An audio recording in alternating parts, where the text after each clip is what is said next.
Good evening, everyone. Welcome back to the next class on the organon. So, before starting the class, we have one question uh, regarding the same thing. What will be secondary action if we prescribe wrong homeopathic remedy? So, when we are going through these first 70 aphorisms, it is very important to remember the aphorisms which we have already done. Because, like in the starting, when we started with it, with the organon, I told you that organon, the aphorisms of the organon are like stairs, they're interconnected. So the way we go more higher, it is basically built on the lower steps. So it is very important that we always remember the previous aphorisms, because if we can remember those things, then only we can reconnect with the aphorisms which are coming ahead of us. So like this question, that what will happen if we have a wrong homeopathic remedy? Wrong homeopathic remedy means a dissimilar remedy, because right remedy means a similar remedy, wrong means a completely dissimilar remedy. So if we remember that aphorisms, that what happens when there is a dissimilar disease, which is already, there is a disease already inside the body, and some dissimilar disease or some dissimilar, in this case a remedy is given. So what will happen now? When we give a homeopathic dose, it is a very small dose, very um, small dose, in means of quantity also, in means of potency also. So when a dissimilar disease is given which is weak in strength, so the body will repel that remedy, the body will repel that action, it will not let the medicine act on it. So if your remedy is completely wrong, there will be no reaction from the body because of the wrong remedy. It will only react if there is simillimum or partially simillimum. Partially simillimum means that it is similar to some symptoms, not all of the body, not wholly it is similar, but yes, it is similar to some symptoms of the body. Then only you can see the action. So most of the times when it is a partially simillimum, it acts more like a palliative, that it will give relief to those symptoms for some time which it is simillimum to.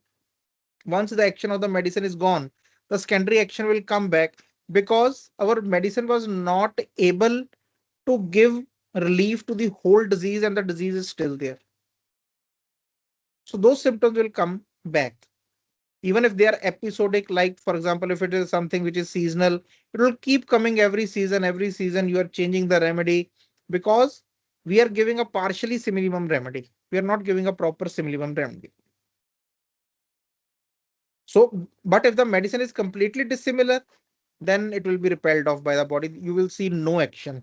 And this is also given in the Dr. Kent's 12 observations, that when the remedy is wrong, there will be no reaction from the body. Nothing.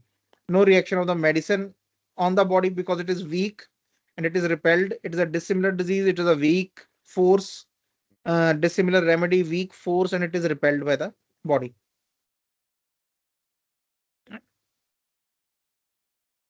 Okay. So we'll start with the aphorism 66. We have done till aphorism 65, and we will start with aphorism 66, because today we will uh,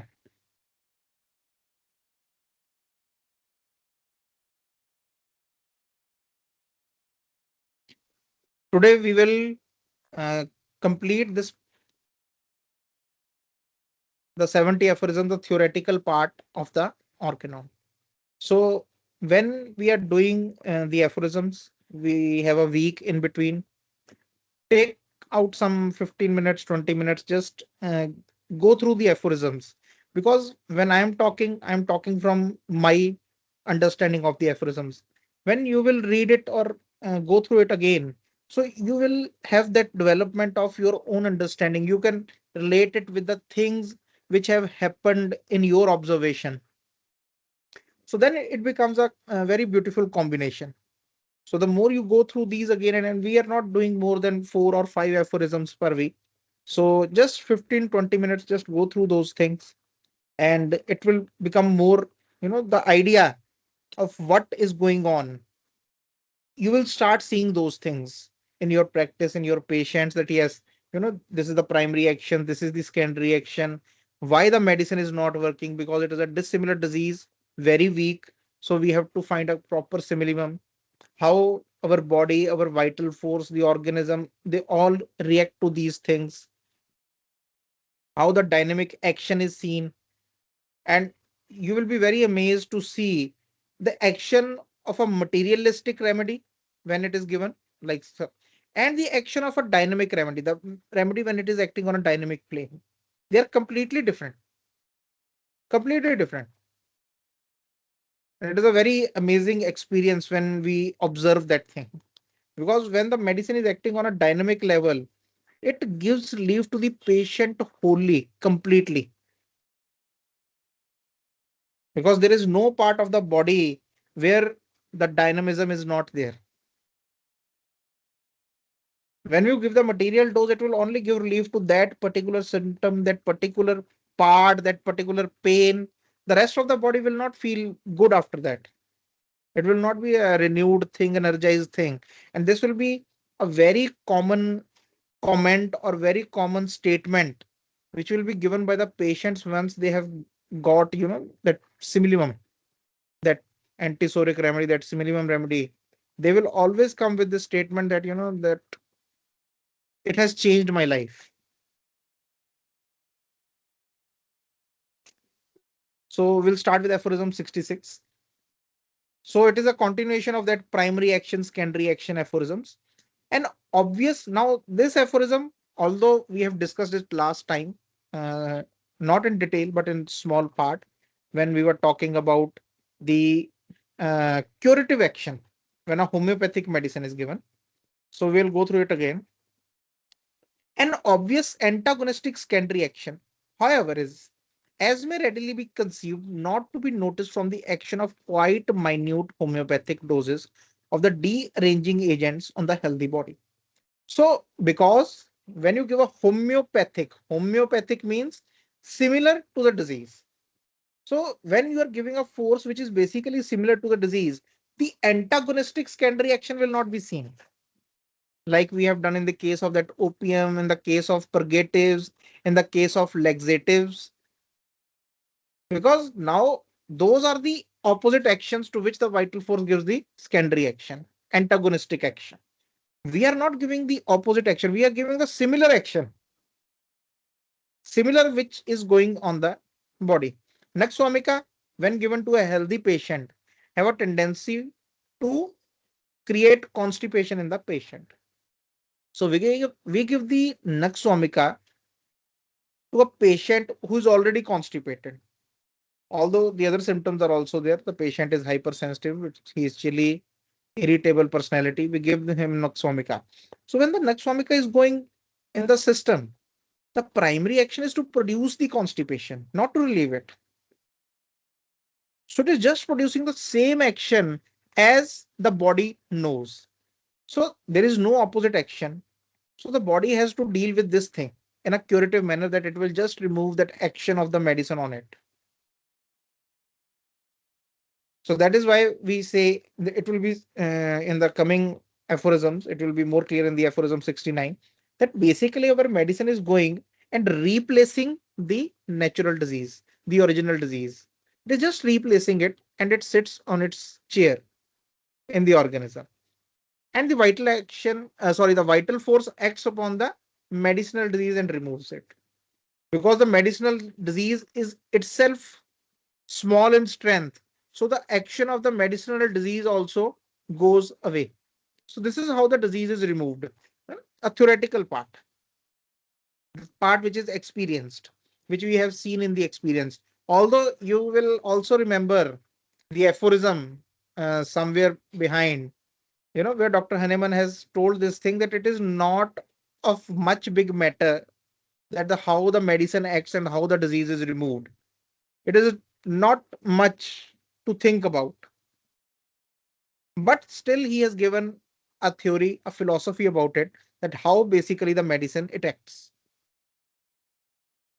So the action of quite minute homeopathic doses of the dearranging agents on the healthy body.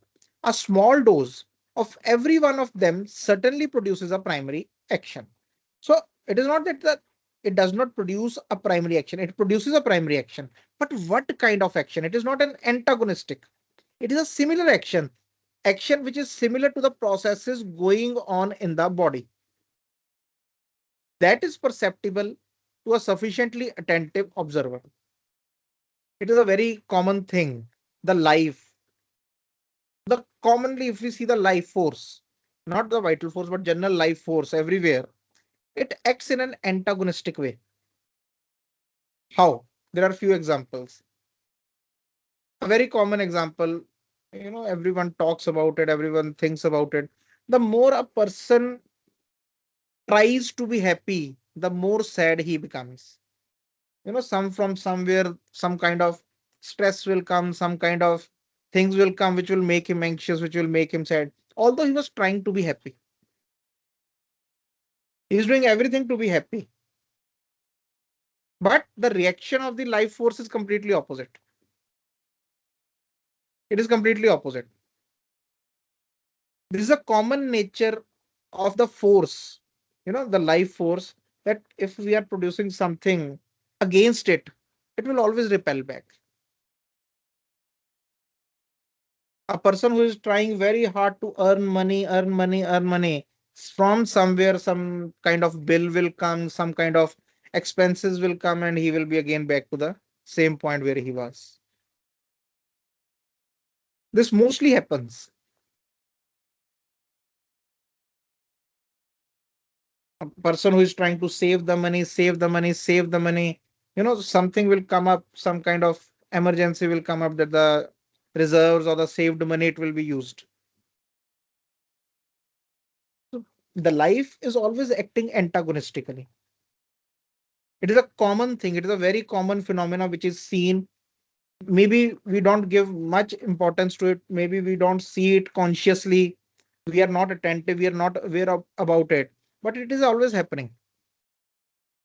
We have a very famous in our region. There is a very famous idiom, or a saying, that if you go out of your house empty stomach, somehow you will not find time, or the food will not be available to you outside also. For example, if you are going to some party or marriage, and I want to be, so something will happen that that you will not be quite able to relish that thing. So most of the time it is that the things act antagonistically when we are going against them. There is more force which is resisting that process. So same is seen in the body also, that whenever we are going antagonistically against the force, against the vital force, against the actions of the vital force will always react, because it is a common thing with the forces. They will react, they will respond with an opposite action. But when we give medicine homeopathically, the primary action is completely different. It is the same thing which is going already in the body. So we are just going with that thing, just increasing it a little bit, giving a stimulus to the vital force to cure this thing. So primary action is already always produced. It is perceptible also, sufficiently perceptible to an attentive observer. But the living organism employs against it only so much secondary reaction, as is necessary for the restoration of the normal condition. So the vital force, the living organism will just apply secondary action, which is enough for the restoration of the normal condition, because the opposite state is not known to the body. A person who has suffered from constipation has suffered from constipation. So if we are just giving a dose with a similar action, the body will just produce an opposite action in a way that it will just restore the health. It will just push the action of the medicine away from the body. Whatever the action was done on the body, it will just remove it.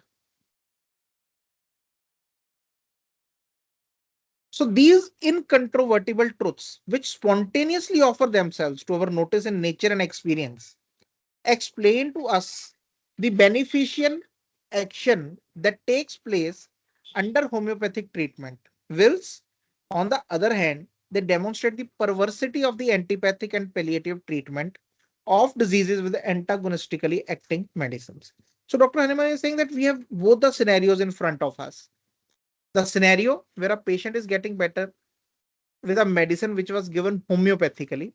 Then there is a scenario of a patient who was given medicine in an antipathic way or a palliative way. So our nature and experience tells us, we have seen these cases, we have seen such patients, the patients who are in a this so much pain that they are being given morphine. So the dose of morphine is always increasing, the pain is always increasing. We have seen so many cases which are like this. So he's saying that we have seen this thing and we can very easily say that it is a truth which is incontrovertible. You cannot control, there is no controversy with this truth because our experience have shown us this thing.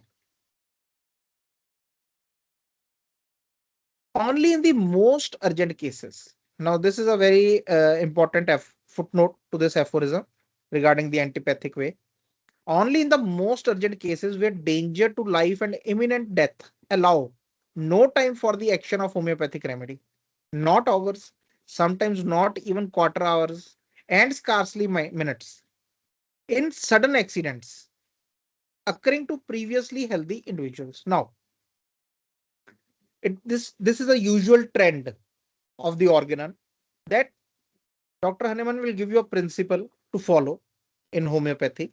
He gives a principle that this is how the things are done. Then there are sub principles to it, you know, like the subtitles or that that in this such case you have to do this, in such case you have to do this, in such case you have to do this, but the main principle always stays. But according to the situations in the cases, according to how the patient is, what state the patient is, there are some minute changes which we have to do or which we can do, but the main principle, it always stays. We always have to keep this thing in mind. So homeopathic way, that principle is completely strong laid principle, that this is the way we have to do this. But sudden accidents, where the accidents were very sudden to those people who were previously healthy individuals, they were very healthy, but suddenly some accident happened. For example, in asphyxia, there was a state of asphyxia and suspended animation from lightning. The lightning, it struck the patient got asphyxia and suspended animation from some kind of suffocation, from freezing, drowning, etc.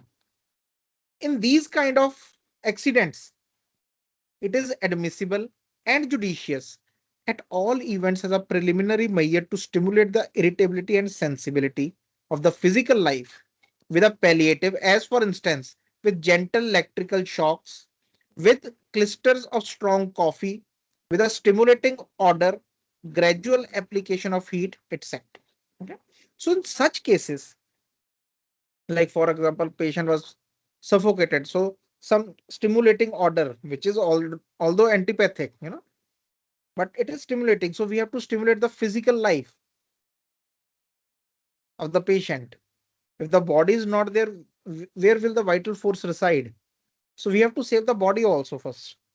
So these kind of uh, preliminary measures to stimulate the irritability and sensibility, the patient is going into a state of insensibility because of that accident. He's going towards unconsciousness, he's going towards imminent death. So at that time, giving some kind of gentle electrical shocks or stimulating odor or some strong coffee or gradual application of these kind of antipathic methods are done. They are allowed, but only in such cases, only in sudden accidents. Some people, Dr. Hanneman will also talk about this, that they took this part of my footnote as an excuse to give antipathic treatment in all the cases. That the patient came with a very strong episode of cough, the patient came with a very strong episode of urinary tract infection, the patient came with a very strong pain. These are not accidents. These are episodes of a chronic disease. Here, he has very clearly mentioned in certain accidents occurring to previously healthy individual. The people, they were healthy, and then they suddenly had this kind of accidents. Okay. So in those cases, we are allowed, or a physician is basically allowed for that time until the irritability and sensibility is restored, to give such kind of things to the patient. But we should not take this part as a, and make this thing a common practice in the our clinics.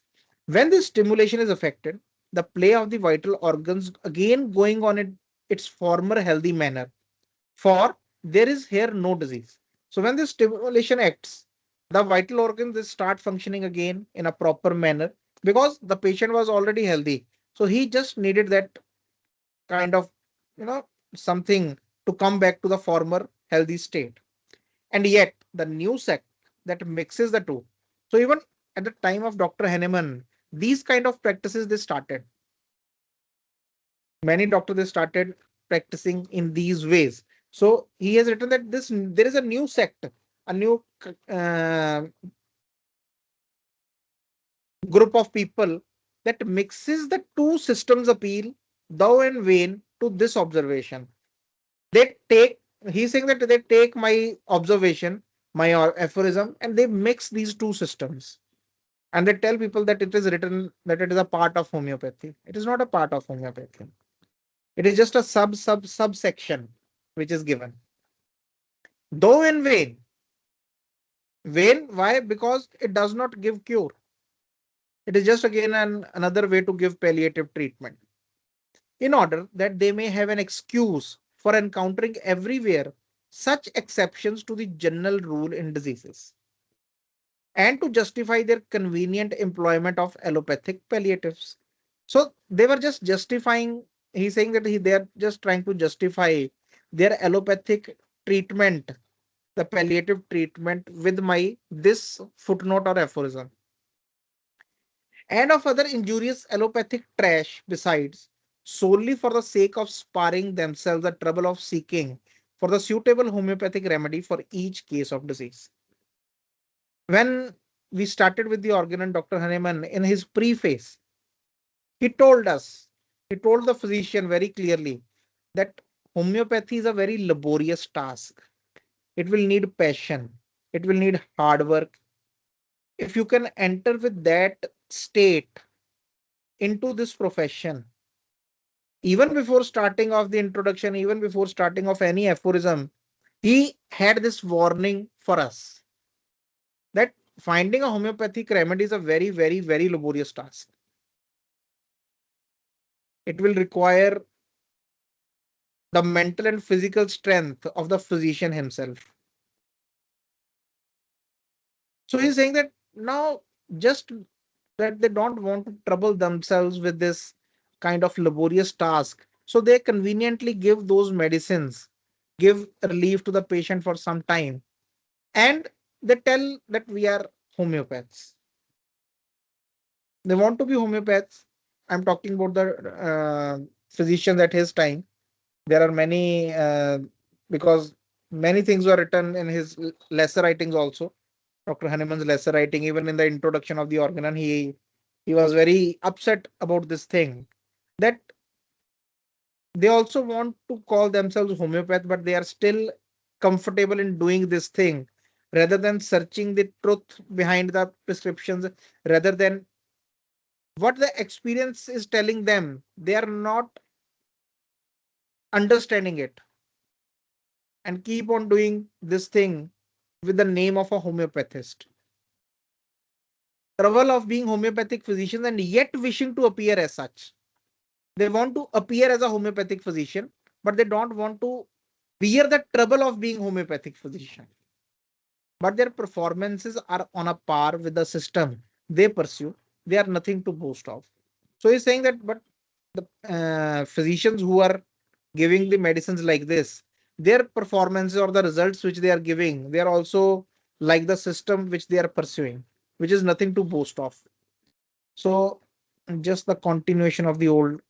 So there is here no disease to be removed, but merely an obstruction and suppression of the healthy vital force. The vital force was in a healthy state, it was just obstructed and suppressed. The functions were obstructed and suppressed by the accident. To this category belong various antidotes to sudden poisonings also.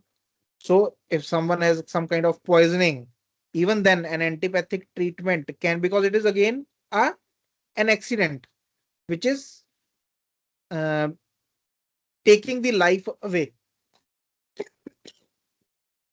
like alkalis for mineral acids, Heper sulf for metallic poisons, coffee and camphor and ipecacuanha for poisoning by opium, etc. It does not follow that a homeopathic medicine has been ill selected for a case of disease because some of the medicinal symptoms are only antipathic to some of the less important and minor symptoms of the disease. Now, this is again another part, not although it comes under the same footnote, but it is a completely different understanding because many physicians, when they were going through that organ, and it was a new thing for them, so there were some questions which keep on coming. And at that time, the telephones were not there, the internet was not there, so everything was done with the letters. When they had any kind of question, they will write the letters to Dr. Hahnemann himself, and he will very conscientiously answer them. So from those letters, from those things, when he started getting questions again and again, so some portions of the answers of those questions he has put into footnotes. So this is a one kind of answer, because many times the physicians might have asked him that, if what if our medicine which is coming, like a similimum is coming, but it is antipathic to some symptoms, like it produces the complete opposite action. For example, if a patient whom I'm going to give some sulfur, but he is having the cold sensation of hands and feet, but the sulfur has sensation of heat from this thing.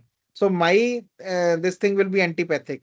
The medicine says there is heat in the patient of hand and feet, but my patient is basically having the coldness of hand and feet. So will that be an antipathic thing, that I'm giving an antipathic remedy to the patient?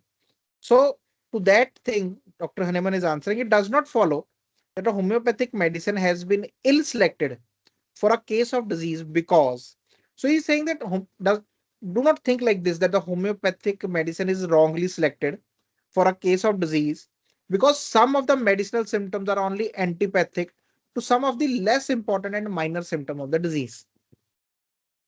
There are some minor symptoms of the disease, there are some major symptoms of the disease. Some symptoms are very strong, some symptoms are very weak in the sense they appear sometimes, they are not of much botheration to the patient, they do not possess much kind of characteristic to it, or these things are very commonly seen with some kind of diseases. They are common symptoms of the disease, common symptoms of some kind of medicine which the patient is taking. So he is talking about all those symptoms, that these kind of symptoms, they're less important and are of minor symptoms of the disease. If only the others mean the stronger, well marked characteristic and peculiar symptoms of the disease are covered and matched by the same medicine with similarity of symptoms. That is to say, overpowered, destroyed, and extinguished. The few opposite symptoms also disappear of themselves after the expiry of the term of action of the medicament without retarding the cure in the least. So you're saying if the medicine is completely similar to the well-marked characteristic symptoms, the symptoms which are of the individual, the symptoms which are very strongly present, which are very peculiar, because it is not possible that your one medicine will cover all the symptoms in 100% way. It has to match the characteristic symptoms. That is why many times when I started going to Thailand or to the Brazil also, many times the doctors they ask that you just take very few rubrics, like two rubrics, three rubrics, and you just give the medicine. Because we have to, that is the thing, we have to match the characteristics of the case, not the common symptoms of the disease, not the common symptoms of the population. If you are taking every symptom and if you are putting 20 symptom, 25 symptom, 30 symptoms, that means you are taking every symptom which is there. And usually two or three remedies will always come, which are very polycrest like aconites, sulfur, or naxomic or pulsatilla. These kind of medicine, they will always come in the repertorial chart, because it is impossible for other remedies to cover so many symptoms. So we have to see the symptoms which are very well marked, which are very characteristic, which are very peculiar, and which are very strong and intensely displayed in the patient, wherever they are, whether they are symptoms of the mind, the journals, the physicals, some physical particulars, wherever they are, but they should be of this character. So even if the medicine is not matching the minor symptoms, or it is completely opposite, your medicine shows or displays a phenomena which is quite opposite, even then, if it is matching the characteristic of the case, then it is a right remedy. And that remedy will basically take away the whole disease, even all those symptoms which were not matching to it. Those symptoms also will be removed. And this is very, very commonly seen in the practice. When a similimum is given, even the symptoms which did not belong to the similimum, like in the provings, it did not come, they all are gone, because we have given a remedy to extinguish the disease as whole. We have understood the individuality of the patient and gave medicine according to that. So when the medicine is given in this way, the whole disease will disappear. Even those minor symptoms, even those antipathic symptoms also. So aphorism 68. In homeopathic cures, they show us that from the uncommonly small doses of medicine, we will again talk about it this in 275 and 287 aphorisms, where we will talk about the doses of the medicines. So in homeopathic cures, they show us that from the uncommonly small doses of medicine required in this method of treatment, which are just sufficient by the similarity of their symptoms to overpower and remove the similar natural disease.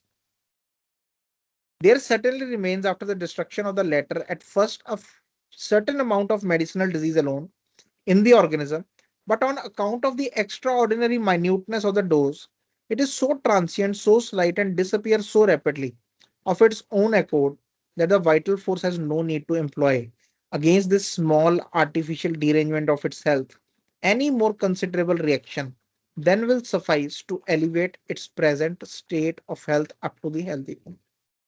Whenever some medicine is given, any medicine, in any way it is given, it has a limited time of action. If we are taking a painkiller, that painkiller is having a limited time of action. If we are taking a laxative, the laxative have a very limited time of action. It will act for a measured time, small time, for example, 2 hours, 6 hours, 8 hours, 10 hours, like this. Even in fevers, when we are giving paracetamol to the patient or ibuprofen is given to the patients, it acts for a smaller time, 4 hours, 5 hours, 6 hours, then the fever comes back. So it is a characteristic of the medicine that its action remains for some time. There is a time limit to its action. The action cannot go for a long, long time. So with homeopathy, when the homeopathic cures, what they show us that this uncommonly small doses of medicine, when the medicine is given and the dose of the medicine is uncommonly small, like first it is diluted to so many parts, billions of times we have diluted it. First, it has become so small. Then, even like, for example, a 200 potency, one drop of 200 potency, it can medicate 500 small 10 number globules. 500 globules. And Dr. Hahnemann has told us to give one of those globules, so minute dose, so small dose. So he's saying that it is just sufficient. For example, first of all, sorry, that this dose is sufficient. It produces the similarity of the symptom and it overpower and remove the similar natural disease. So when the disease is removed, the action of the medicinal disease, it is still there in the body. But because it is so small dose, that very transiently, very slightly, very quickly, it disappears on its own accord without vital force has to do anything. So this aphorism, basically, Dr. Hahnemann is trying to tell us that once you have given a dose of a medicine, okay, it has replaced itself in the place of the natural disease. So the natural disease is removed. Only the medicinal disease remains after that. And even the medicinal disease, it is not that it will keep on increasing. No, it will keep on diminishing on its own, because every medicine has a diminishing action on the body. Any medicine which you are taking, the action of the medicine will diminish. That is why when we are giving medicines in an antipathic way, because the medicine is not strong enough to produce action, so we have to give larger doses, and after some time the action also diminishes. Very common example is syndopa. The patients of Parkinson's, they get syndopa. It is a very common thing. You will see that the patient started with syndopa like once in a day, then it increased to 2 times a day, then 3 times a day, then 4 times a day, because it is producing an antipathic action on the body. The body is going into an excitable nervous system, and the syndopa, dopamine, is basically trying to bring it back to the uh, from excitatory to downwards. So completely opposite action. So in those cases, you will see that the syndopa will stop working after some time, after few years. Even the syndopa will not work, because now the body has produced so much reaction to that body. The disease has become so strong because of that antipathic treatment going on and on and on, that the medicine now does not solve that problem. But with homeopathic cures, it is seen, because of the minuteness of the dose, because of being homeopathic. If we have to give a patient who is suffering from Parkinson, we have to give a some medicine. We'll give a medicine which has a tendency to produce that kind of trembling or that kind of chorea. So this medicine, sorry, so the yes, this medicine which given in a homeopathic way, it will take the place of the disease being strong in action. The law of therapeutic cure, which we have talked about in the aphorism 26 and then onward to aphorism 41, that it will remove the natural disease and take its own place. And because the medicine is so small, so the action of medicine will diminish away and only health will remain in the organism. That will suffice to affect complete recovery, for which, after the extinction of the previous morbid derangement, but little effort is required. So the complete recovery will come. Vital force will not need to put a secondary antagonistic action to that thing. No effort on the part of vital force will be required to remove this medicinal disease from the body. Aphorism 69. In the antipathic way, now it is a opposite of that aphorism. The homeopathic way, how the vital force reacts to that, and then in the antipathic way, the palliative mode of treatment. However, precisely the reverse of this takes place. Completely opposite thing happens here. The medicinal symptom which the physician opposes to the disease symptom, for example, the insensibility and stupefaction caused by the opium in its primary action to the pain. So the opium is given for the pain, so it produces complete opposite state of stupefaction and insensibility. When we are taking painkillers, the pain does not go away. They just make us insensible. we become insensible towards that pain. So when this kind of opposite action is produced in the body, the symptom is not certainly not alien, not allopathic to the later. There is a manifest relation of the medicinal symptom to the disease symptom, but it is the reverse of what should be. If you remember that allopathic way, Dr. Hahnemann has told that this is a heteropathic way. Heteropathic way means that the symptom and the organ, like when we talked about the that remedy, that medicine given for the diabetes, the teneligliptin medicine, I told you that time that the medicine is sorry, the symptom is of pancreas, the symptom is of these cells. The medicine is acting on the cells of the intestines. So this is a heteropathic method which Dr. Hahnemann called as the allopathic. That basically the medicine which is given, it has no direct relation to the symptom or the seat of the symptom from where the symptom is coming. But in antipathic way and homeopathic way, the both the ways, they have direct relation with the symptom.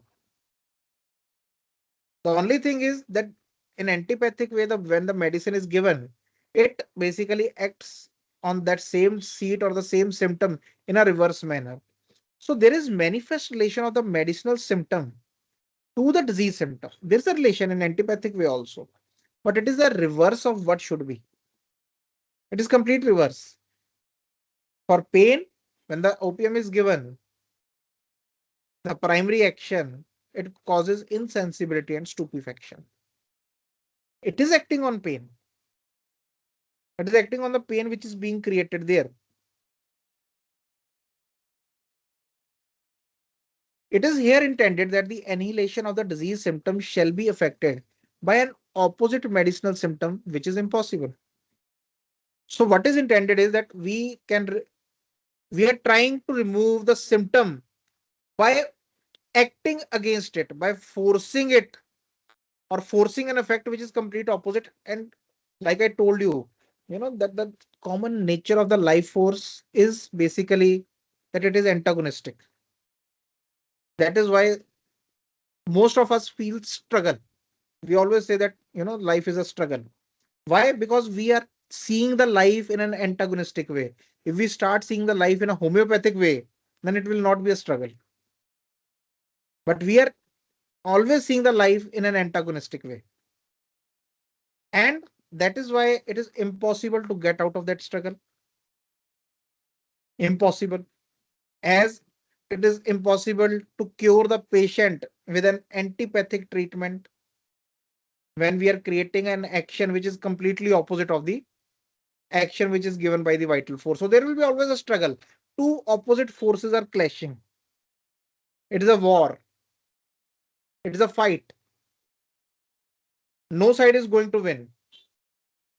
This force will exert force on this. This force will exert force on this. So they are not going to, neither the medicine is going to win in this way. Neither the physician is going to win. Neither the disease is going to win. But in all this thing, the suffering is only of the patient between this fight, between this antagonistic way of thinking. No doubt the antipathically chosen medicine touches precisely the same diseased point in the organism as the homeopathic medicine chosen on account of the similar affection it produces. This, I just remembered an example of this antagonism.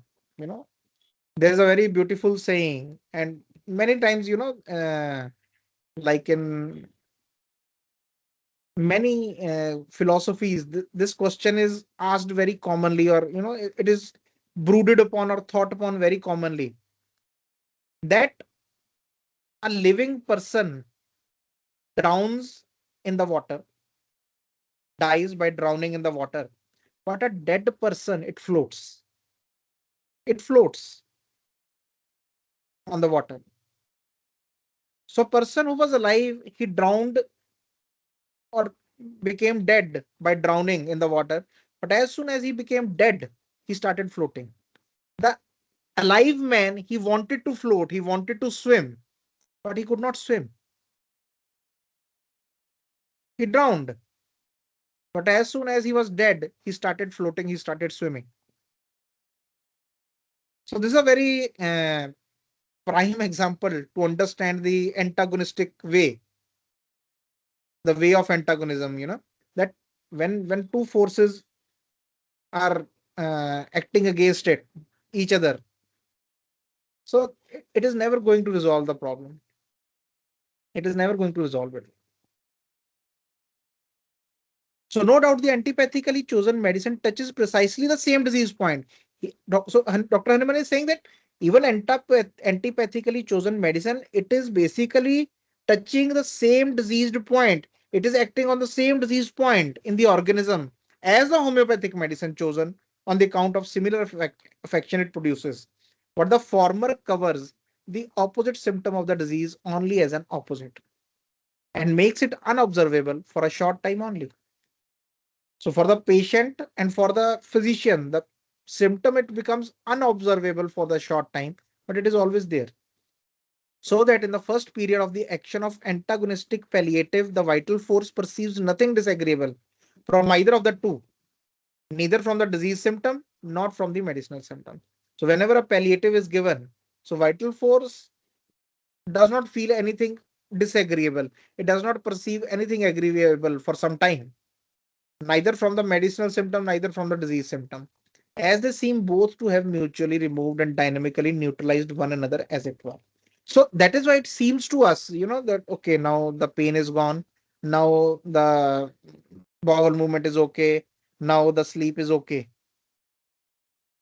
But it appears, it gives us a false cure, false feeling of a cure, but it is not removed. Neutralized one another, as it were. For example, the stupefying power of opium does this to the pain. In the first minutes, the vital force feels quite well and perceives neither the stupefaction of the opium nor the pain of the disease. But as the antagonistical medicinal symptom cannot, as in homeopathic treatment, occupy the place of morbid derangement. Because in homeopathic treatment, the medicinal disease, it takes place of the natural disease. But in antagonistic way, in a dissimilar way, we have talked about this when we were talking about the dissimilar symptoms when a dissimilar disease comes. So because it is a dissimilar part, so it cannot take away or it cannot occupy the place. It can just suppress it, subside it for some time. But as the action of the medicine will decrease, the original symptoms will come back. Occupy the place of morbid derangement present in the organism as a similar, stronger artificial disease and cannot, therefore, like a homeopathic medicine, affect the vital force with a similar artificial disease, so as to be able to step into the place of the original natural morbid derangement. The palliative medicine must, as a thing totally differing from and the opposite of the disease derangement, leave the later unradicated. So it is just like the aphorism when we have talked about the dissimilar disease meeting the dissimilar disease. When the new dissimilar disease is stronger than the older one, so it takes its place, it suppresses the symptoms of the older disease, produces new symptoms. But as soon as this disease becomes weak, this will start becoming stronger and it will push the new disease away and the old symptoms will come back. So at that time also we talked about this, that this kind of thing happens in a palliative way. So antipathy is basically a mirror image of the same process.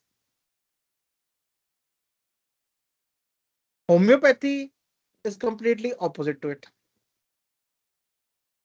The way when we talked about when a similar disease meets the similar disease, but the new disease is slightly stronger, then what happens? So homeopathy has that kind of action on the body. Palliation has this kind of action on the body. So it renders it, as before said, by a semblance of dynamic neutralization.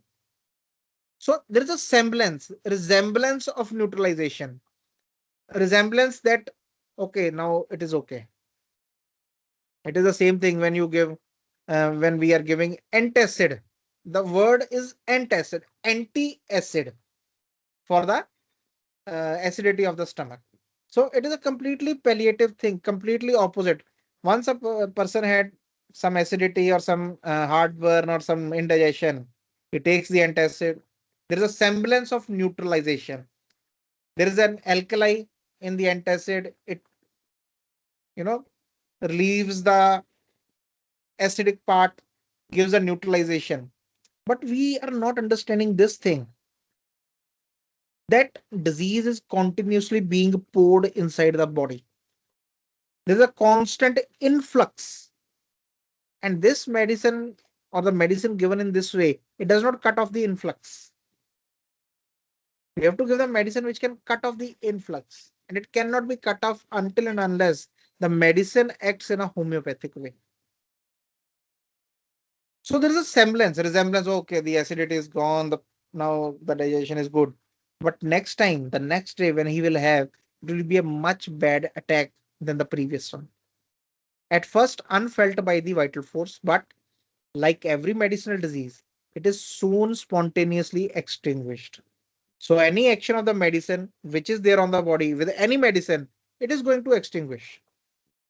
And what happens after that is not only leaves the disease behind just as it was, but compels the vital force, as it must, like all palliatives, be given in larger doses in order to affect the apparent removal, to produce an opposite condition to this palliative medicine. So it also compels the vital force to give a secondary action where it increases the disease force. It has to increase it to repel against this kind of action. The reverse of the medicinal action, consequently, the analog of the still present, undestroyed natural morbid derangement. The natural morbid derangement is still there, it is still undestroyed, which is necessarily strengthened and increased by this addition reaction of the against the palliative. So now the disease force is more strengthened, the disease is more increased, produced by the vital force. The disease symptom, this single part of the disease. So the disease symptom, the acidity is the single symptom of the whole disease. This we have to understand.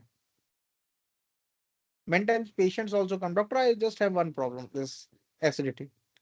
Many times to oblige or to, make the patient also feel comfortable. Okay, okay, I'll give you them for this med. They write down the remedy or they give some medicine just for that particular symptom. That will also act palliatively.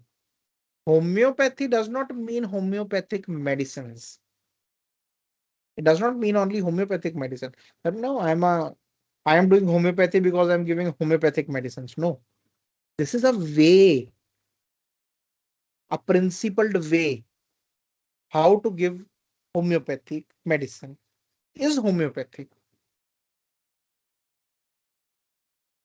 So it is different. We have to understand this thing, that homeopathy is basically a system. It is a way of giving medicine. It is a way of understanding the patient. It is a way of understanding the disease. And once we start having that kind of understanding and we start giving the medicine in a homeopathic way, then we will start having very wonderful results. So this symptom is just a single symptom of the whole disease. The disease symptom, this single part of the disease, consequently becomes worse after the term of the action of the palliative has expired. So even this single symptom will become much worse. Worse in proportion to the magnitude of the dose of the palliative. The more stronger the palliative was, the more bigger or the more worse will be the magnitude of the symptom. Accordingly, to keep to the same example, the larger the dose of opium given to allay the pain, so much the more does the pain increase beyond its original intensity as soon as the opium has exhausted its action. So the pain will increase as compared to as it was before giving opium. The second episode will be more strong. We will give more opium. The third will be more strong. We'll give more opium. The fourth will be more strong. So the episodes, they will start keep becoming more worse and worse. So the sorry, the first footnote, there are three footnotes to this aphorism. So the first footnote, in the living human being, no permanent neutralization of contrary or antagonistic sensations can take place, as happens with the substances of opposite qualities in the chemical laboratory. Now, another thing about the preparation of these medicines, some antacids, some anti-emetics, anti-fever medicines. The thing is that all the things which are done, they're done in a chemical laboratory.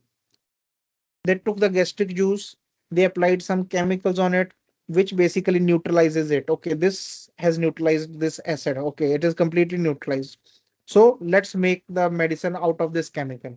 Let's make this combination and we'll give to the patient. When in a laboratory environment we are taking some part, it is a very limited part. It has a limited quantity, it has a limited amount to which we are giving limited amount, or the quantity of the medicine or the action is put on it. So both the things are limited, and in laboratory condition we see that it vanishes away, it gets better. But in body, the disease is not in a limited form. The influx which is coming is unlimited. The influx of the pain, the influx of the acidity, the influx of the diabetes, or the increased blood sugar levels, they are coming. They're continuously happening on the body. All those stimuluses, all those conflicts, all those things which are going down, they are not gone anywhere. So in a laboratory setting, it is okay. Like for example, sulfuric acid and potash, they unite to form a perfectly different substance, which is a neutral salt. But if you are trying to do the same thing with the acid in the stomach, you have to understand that the gastric uh, juice or the gastric mucosa, it will keep on making that thing. It will keep on making that thing because there is a constant information coming from above to the gastric mucosa to keep producing that thing again and again, which is now no longer either acid or alkaline and is not decomposed even by heat. Such amalgamations and thorough combinations to form something permanently neutral and indifferent do not, as has been said, ever take place with respect to dynamic impressions. The word is dynamic impression. The disease is coming from the dynamic impression. This is just a material part of the dynamic impression. And until and unless that dynamic impression is flowing and flowing and flowing, the acid will keep on coming. But this amalgamations cannot affect, or they will be completely indifferent to these dynamic impressions of an antagonistic nature in our scientific apparatus. Only a semblance of neutralization and mutual removal occurs in such cases at first, but the antagonistic sensations do not permanently remove one another. So there is just a semblance. After taking an antacid, there is just a semblance of relief of acidity. Okay, my acid is gone. There is just a feeling, a false, uh, um, not a permanent thing, but it will come again because in an antagonistic way, we cannot remove it. We cannot remove it. For example, the tears of the mourner will be dried for but a short time by a laughable play. If someone is mourning, there is some death in the family, someone is very much affected, he's crying and weeping. But sometimes we start talking about light things around those people, make some jokes, make him laugh. So those tears will stop for some time by a laughable play. The jokes are, however, soon forgotten, and his tears then flow still more abundantly than before.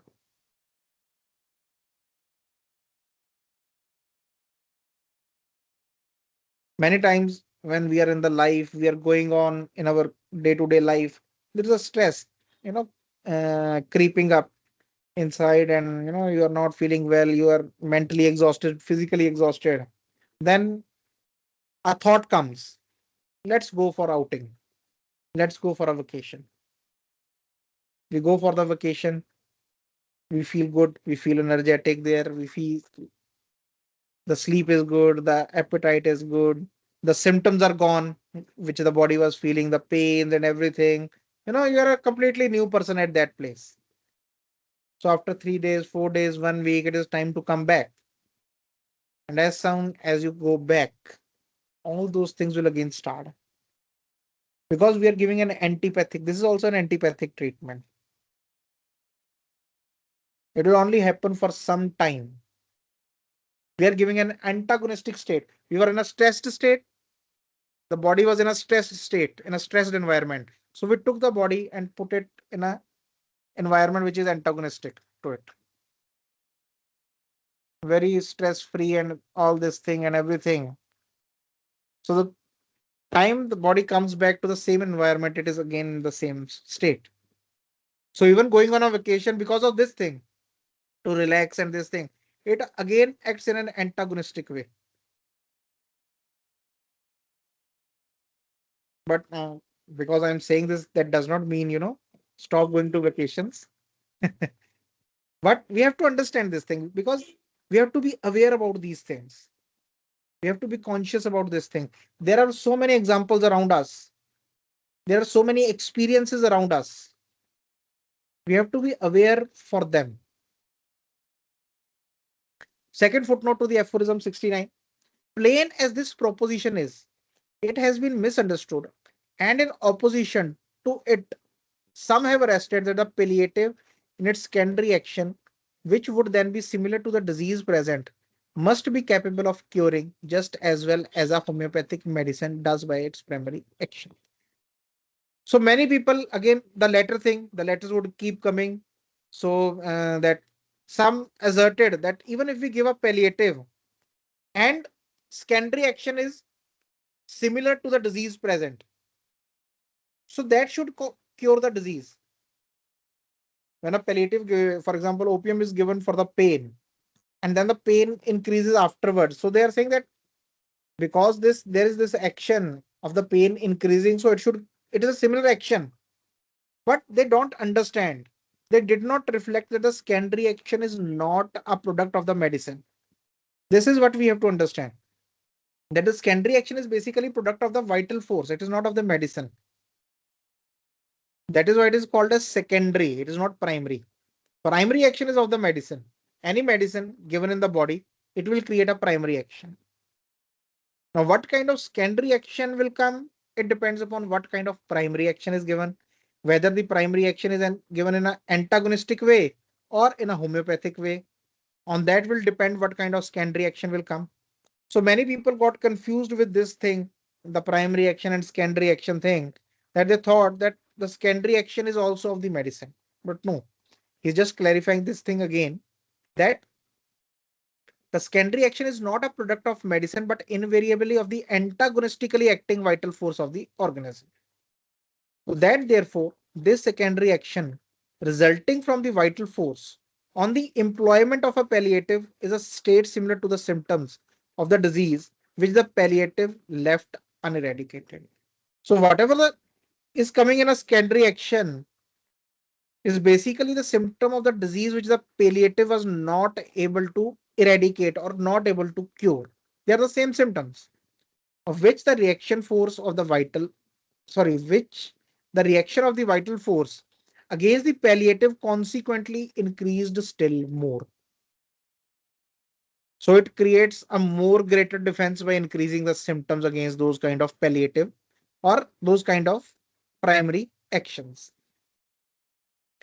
As when in a dark dungeon, when the prisoner could with difficult, where the prisoner could with difficulty recognize objects close to him, alcohol is suddenly lighted. Everything is instantly illuminated in a most consolatory manner to the unhappy wretch. When a prisoner, in those times, the prisoner was put in a dark dungeon, very black place, and the prisoner were put there. But with very difficulty, he could recognize something. Some chains are there, some wall is there, or some platform is there. He could recognize, but with very difficulty. But when suddenly, suddenly the light, a very bright light At that time, alcohol was used for that thing, and the whole room was suddenly illuminated.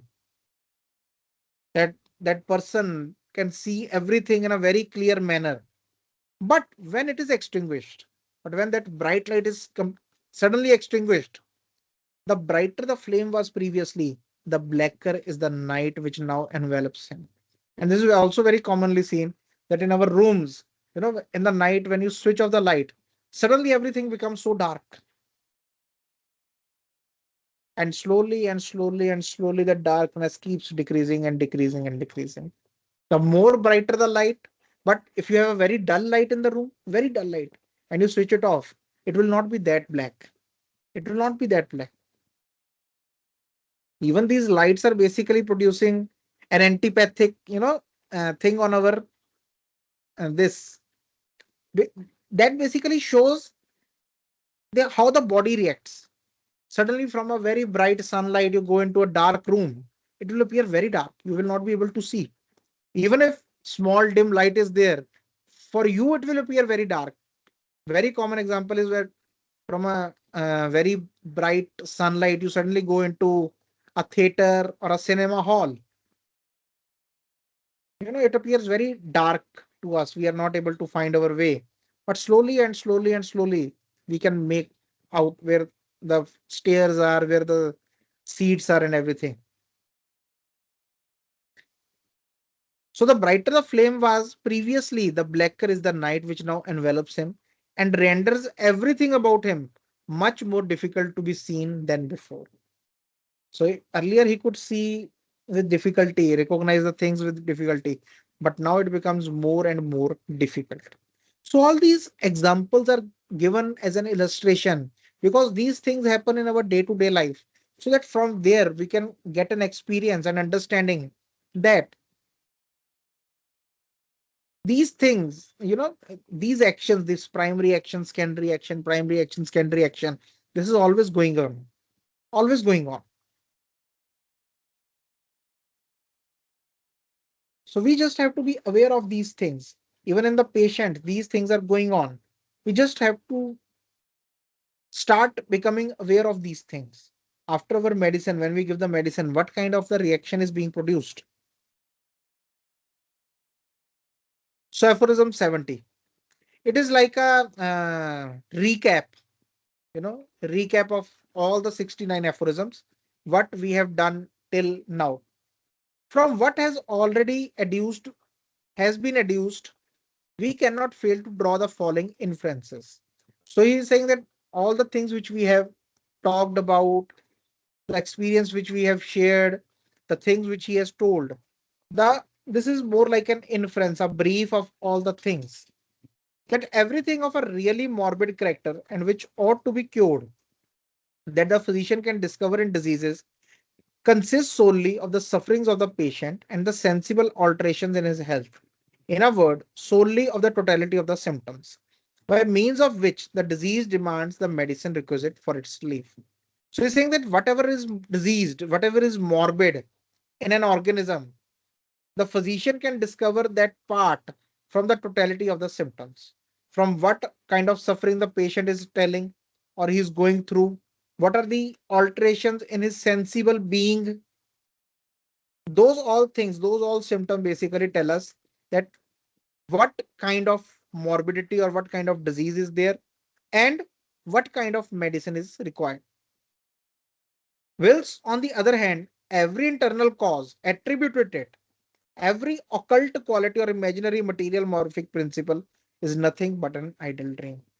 And he's saying that any internal cause, whether some kind of bacteria, whether some kind of fungus, whether some kind of virus, whatever it is attributed to in an imaginary thing, okay, it is an imaginary thing, imaginary material morphic principle. It is just an idle dream. It is all thing which does not make any sense. And we should, because many times doctors, many I see some things written like, the first remedy for tuberculosis should be tuberculinum. This is again the same thing which we are doing. We are thinking that there's a tubercular bacteria inside the body and we need the tuberculinum anisode more made from it to that it will cure it. There are so many medicines. It depends upon the symptom. It does not depend upon the tuberculosis. It depends upon what kind of symptoms. Even if the symptoms are not sorry of tuberculinum, but the tuberculosis is not there. Many times there is a negative thing for the tuberculosis, but the symptoms demand tuberculinum. Then should we give it or not with that kind of thinking? So he very clearly say that the totality of symptom, it basically tells us that what kind of medicine is required to relieve it. That this derangement of the state of health, which we term disease, can only be converted into health by another revolution affected in the state of health by means of medicine, whose sole curative power consequently can only consist in altering man's state of health. That is to say, in a peculiar excitation of morbid symptoms, and is learned with most distinctiveness and purity by testing them on the healthy individual. So he's saying that all this derangement of the health, all this disease state which is produced, it can only be converted to health. If we want to get the patient back from sick to health, we have to produce another revolution in the organism by those kind of medicines which are proved on the healthy human beings. Because until and unless we don't see what kind of curative power they contain, because it was clearly told in the aphorisms around 15, 16, 17, 18, that the curative power of the medicine is the same power of the medicine by which it produces disease. It is the same power. The curative power is the same power of the medicine which basically produces disease. So in a healthy human being, whatever disease symptoms it can produce, it has the power or to cure those kind of symptoms.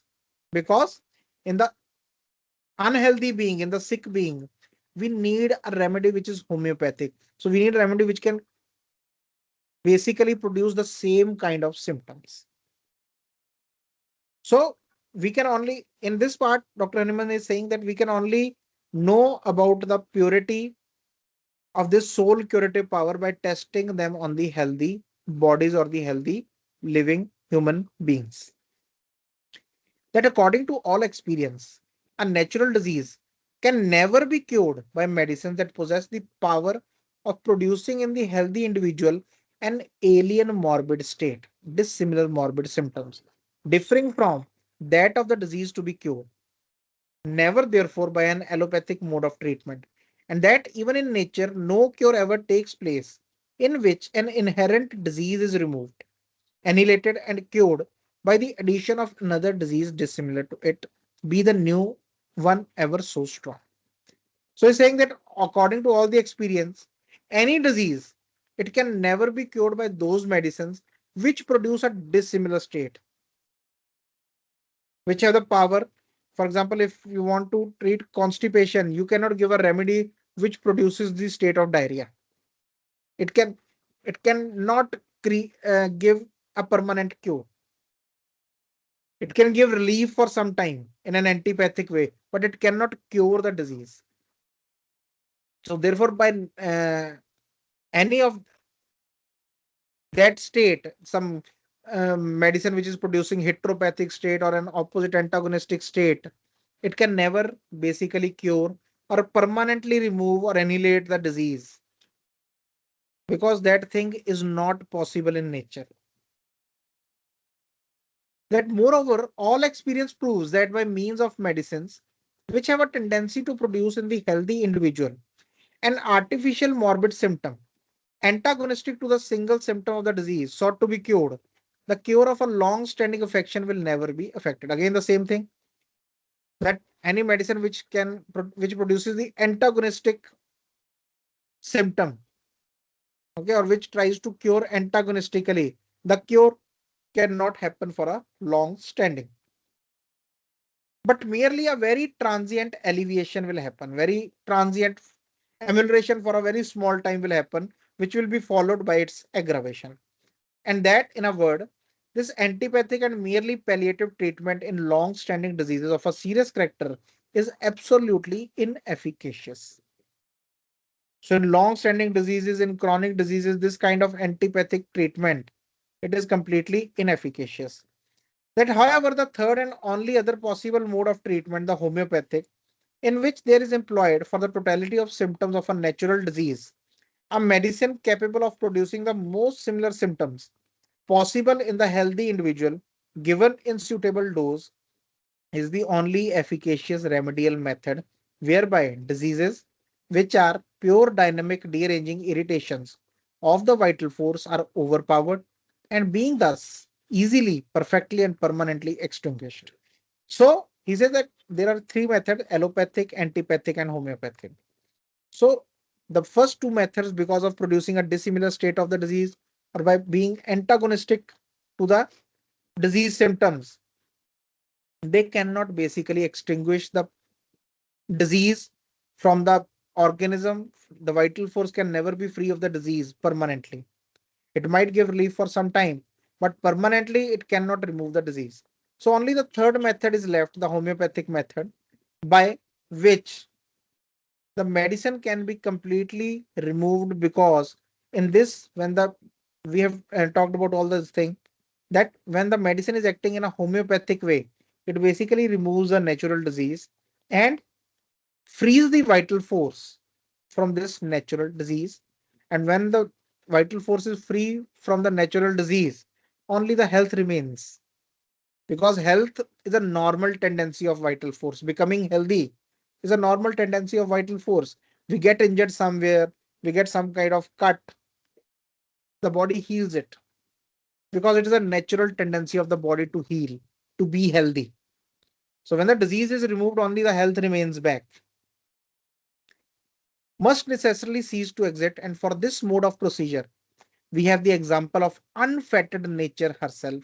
When to an old disease there is added a new one similar to the first, whereby the new one is rapidly and forever annihilated and cured.